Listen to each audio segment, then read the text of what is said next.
तो नाजरीन, अभी अभी जराए से हमें ये मालूमात मिली है कि बैरून मुल्क रंधावा साहब की बीवी और बच्चों के नाम पे कुछ प्रॉपर्टी मिली है जिसकी मालियत $300 मिलियन है। जी हाँ, $300 मिलियन बैरून मुल्क किस तरह से मुंतकिल हुए, क्या इस रकम के लिए रंधावा साहब जवाबदेह हैं और ये रकम और असासे उन्होंने अपने इनकम टैक्स कोशवारों में क्यों नहीं डिक्लेयर किए, ये सब बातें जानेंगे एक ब्रेक के बाद। काट। विशाल, ये जो तुम फिगर्स दे रही हो, ये कहाँ से मिले हैं? इसका किसी ने सबूत मांग लिया, फिर क्या करेंगे? हुसैन, मेरे भी सोर्सेज हैं, तुम इस बात की फिक्र मत करो। विशाल, मैं शो का प्रोड्यूसर हूँ, इसमें क्या फैक्ट्स एंड फिगर्स दिए जा रहे हैं मुझे पता होने चाहिए। तो फिर इस बारे में बात शो के बाद करें। जितनी रकम ये बता रहे हैं, मैं कसम खा के कह सकता हूं कि हाकिम खान इन वर्ड्स में ये रकम मुझे लिख के दिखा दे, मैं मान जाऊंगा उसको। रंधावा साहब, अगर वो ना भी लिख सके तब भी इल्जाम आप पे ही रहेगा। और नवीद साहब, उससे तो गिनती की अलिफे तक नहीं आती है।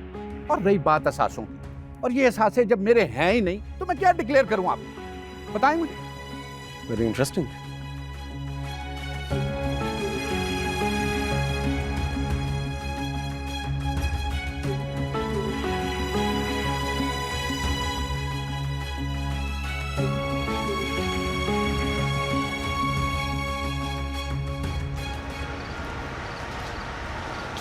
नवीद और उसकी बीवी ने भी इस गंगा में हाथ धोए, अब उनके भी नाम लेने शुरू कर दो।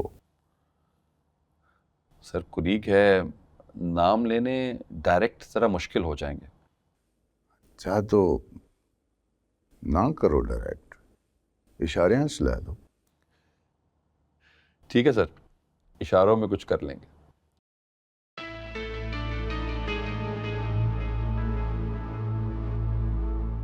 हमारे जराए ने यह भी इंकशाफ किया है कि इन तहकीकात में कुछ सहाफियों का नाम भी आया है जिन्होंने अपने अहले खाना के नाम पर कंपनियां खोलकर माल खाया। अब जाहिर है, जब इन सहाफियों के गले पर हाथ पड़ेगा तो आजादी सहाफत पर हमले का शोर तो उठेगा। सर, सब लोग अच्छी तरह जानते हैं कि ये कैंपेन मेरी बेगम के पास थी। अब मेरा ही चैनल अगर मेरे खिलाफ चलेगा तो फिर मैं किस मुंह के साथ अपने चैनल को रिप्रेजेंट करूंगा? इनफ इज इनफ सर, समझे? आज मुसलसल चौथा शो है रंधावा के खिलाफ। आखिर हम बार बार इसी टॉपिक पे क्यों बात कर रहे हैं? और अब हमने नवीद साहब की मिसेस पे भी बात करना शुरू कर दी है। हुसैन, हम वही बात कर रहे हैं जो आवाम देखना चाहती है। क्या है ये जो लोग देखना चाहते हैं? कोई ऑडियंस पोल है हमारे पास? हाँ, ये जो रेटिंग्स आती हैं वो ऑडियंस पोल्स ही होते हैं, शायद तुम्हें नजर नहीं आ रहे। आ रहे हैं नजर, रेटिंग चार्ट्स भी नजर आ रहे हैं, इनमें छुपे हुए एजेंडे भी। शायद तुम्हें नजर नहीं आ रहे, या फिर शायद तुम देखना नहीं चाहती। रियली? कौन से एजेंडा से बताओ, मैं भी तो सुनूं।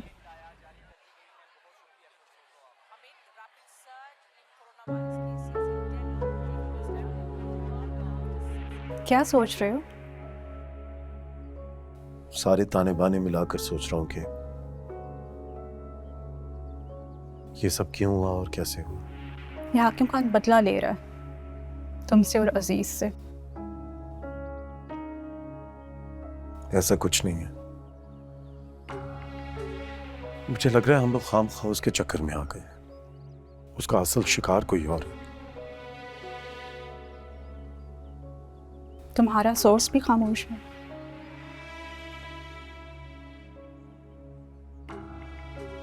काफी दिनों से वो चुप है। हालांकि मैंने उसे मैसेजेस भी भेजे हैं और वॉइस नोट्स भी भेजे हैं। लगता है ना उसने मेरे मैसेजेस पढ़े और ना ही वॉइस नोट सुने।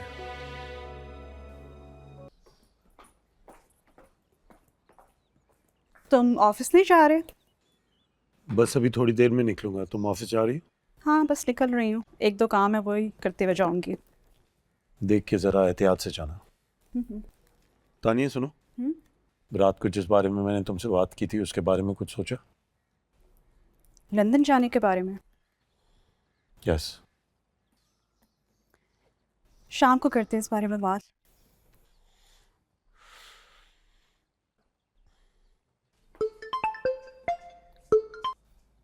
हेलो,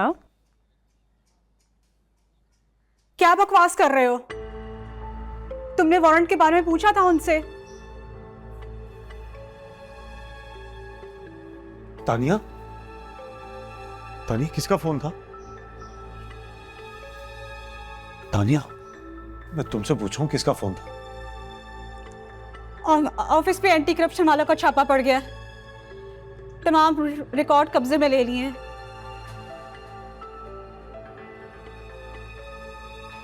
ये छापे की खबर आपके चैनल पे आनी चाहिए।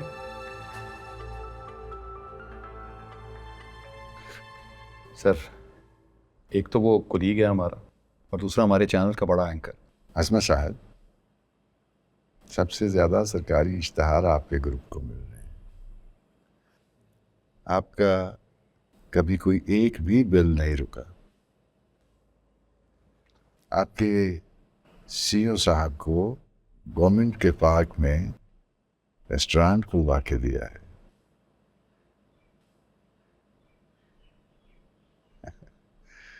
अब आपकी मर्जी है, फैसला कर लें कि आपको नवीद खान चाहिए या हाकिम।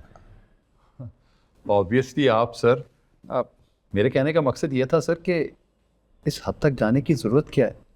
हुकूमत बदनाम होगी और आज़ादी सहाफ़त का इशू भी निकल आएगा सर। तो नहीं बनने दें ना।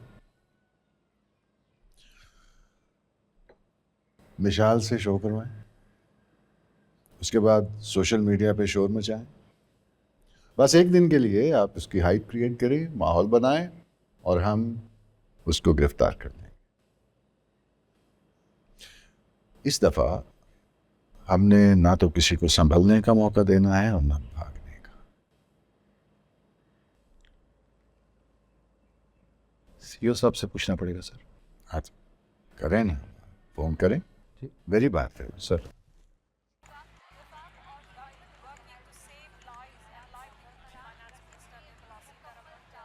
तानिया खान के ऑफिस में जो छापा पड़ा था, आज का प्रोग्राम हम उस पर करेंगे। नवीद खान की बीवी तानिया खान। हम सब जानते हैं कि नवीद खान 24/7 है। क्या चैनल की पॉलिसी इस बात की इजाजत देती है? नवीद खान 24/7 था। I am the policy. Sir, लेकिन तानिया पे प्रोग्राम करना क्या ये अच्छी एडिटोरियल जजमेंट होगी? तानिया पे प्रोग्राम ना करना क्या एक अच्छी एडिटोरियल जजमेंट है? आप लोग शायद बिटवीन द लाइंस नहीं पढ़ रहे। वो क्या है जो हम पढ़ नहीं रहे? सर, मुझे लगता है हम किसी सियासतदान का काम आसान बना रहे हैं। आज हम नवीद के खिलाफ कर रहे हैं, कल को वो हमारे खिलाफ भी हो सकते हैं। लेकिन हुसैन, हमारा काम वॉच डॉग का है। अगर कोई गलत काम कर रहा है तो दे आर आंसरेबल। इस वॉच डॉग पे कौन नजर रखेगा? इनफ। इसका इंट्रो लिखो, एड्रेस बनाओ और 1 घंटे में ये सब कुछ मुझे मेरी टेबल पे चाहिए। Is it loud and clear? Thank you.